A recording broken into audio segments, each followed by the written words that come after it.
Here's how to plow a field in Farming Simulator 25. Plowing is needed after you harvest root crops like potatoes, corn, and sugar beets. Plows can also create fields, allowing you to extend a field, combine multiple fields, or create entirely new ones. Using a plow will prevent weeds from growing and increase the yield to the next harvest. Stones will turn up in the fields as well. You can also use spaders or subsoilers.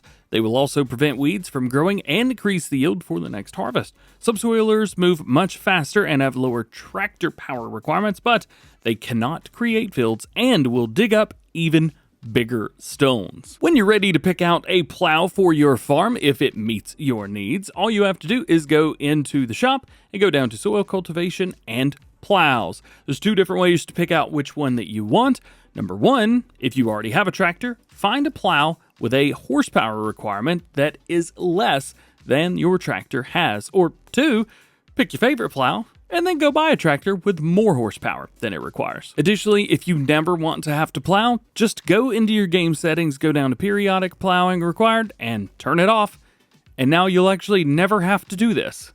But let's assume that that's on. When you're ready to plow, sometimes you don't know if your field actually needs it or not. Well, the easiest way to do that is go into the menu, go to soil composition and needs plowing, and well, here you go. We can see that our fields are red, meaning they need to be plowed. So since three things can do the same thing, we've got our subsoiler here, we've got a spader here, and of course, we have the good old-fashioned plow. Let's start with the plow.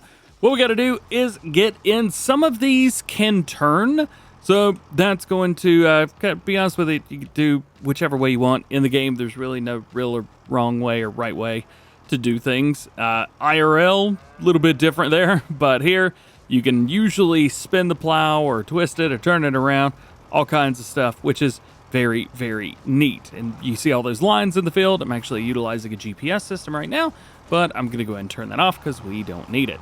Simply to do this, pull up to the field and lower it, and there you go. This is probably one of the most satisfying animations that you are ever going to see in any game. So please, please, please enjoy that. You also saw that I was able to turn the tines a little bit there, so you can kind of change that up ever so slightly, but this really, at the end of the day, is what you're gonna be getting. And you can see some of those stones popping up as well.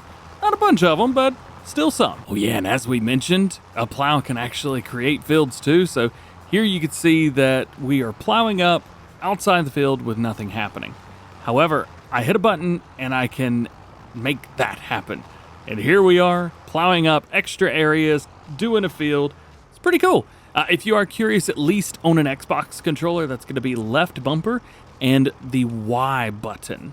So now we pull forward, not plowing, enable it again, now we're plowing again. I would say second most popular thing and the version that I actually use myself is a subsoiler. Now this cannot create fields, but it is kind of nice. Plus, as they mentioned, you can go faster. One of the nice things about subsoilers is you can also use this as a cultivator. So basically, it brings you the same look as a cultivator in Farming Simulator. However, it also plows. So we could come around here, take a look and see, and both areas have been plowed, which is nice. You can hire a worker with this as well.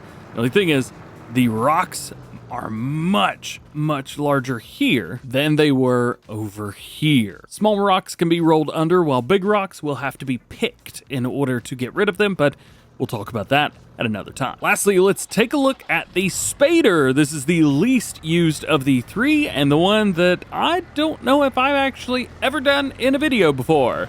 But this one, you actually have to turn it on, and as we come through here, it will spade the area and kind of rip up the ground, if you will. I don't know if you can kind of see under there a little bit. Not really. If we turn some lights on, there we go.